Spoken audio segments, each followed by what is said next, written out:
Recently, I was looking for a 250mm or 300mm Panasonic L-mount lens for my S5 Mark II, but I noticed that a 70 to 300mm lens is over $1,000, while a lens I already have, the Canon EFS 55 to 250mm STM lens, is only around $300, and since I already have it, I figured, well, maybe I could save some money. So yeah, let's take this lens and see how it does. So keep in mind, since this is an APS-C lens and the S5 Mark II does not allow you to shoot photos in APS-C mode, this means that you will be restricted to just video of this lens. But if video is all you're wanting to capture of this lens and you don't mind shooting in APS-C mode, is this lens a good bargain? Well, let's find out. To start things off, let's talk about the lens itself. First of all, the build quality is pretty cheap. Given the fact that the mount on the lens is made of plastic and there is no weather sealing, don't expect this thing to last a lot of abuse, if any at all. Now, the Canon EFS 55 to 250mm STM lens has an f-stop between 4 and 5.6. To record with this, I am using a Comlight EF to L lens adapter, which isn't the most expensive adapter, but I find that it does well with the autofocus with my EF lenses on the S5.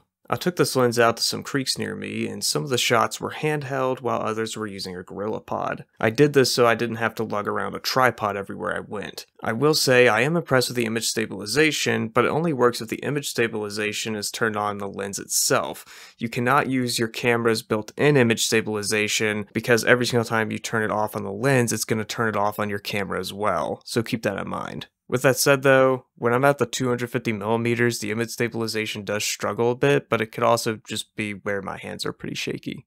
Alright, so I'm outside right now testing out the lens autofocus. So right now we're focusing on the tree, so I'm going to try and focus on the background. Alright, that worked pretty good. Now back on the tree. And back to the background. Since I unfortunately don't own the 70 to 300mm L-mount lens, I am unable to compare the two, but here's a comparison between the EFS lens with the 20 to 60 L-mount kit lens, and while zooming into the footage, I find that the L-mount lens is slightly sharper. It's barely a noticeable difference.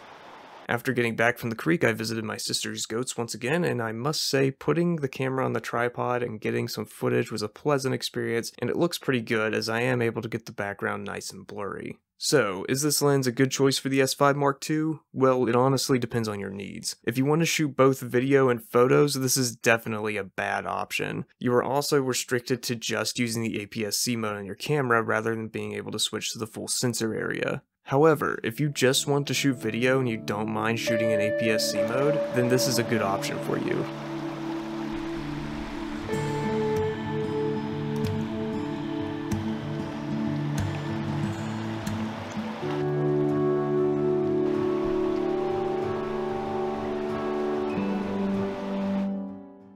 Thank you for watching, and if you would like to know how to quickly use your EFS lenses on your Lumix S5 Mark II, then click on this video.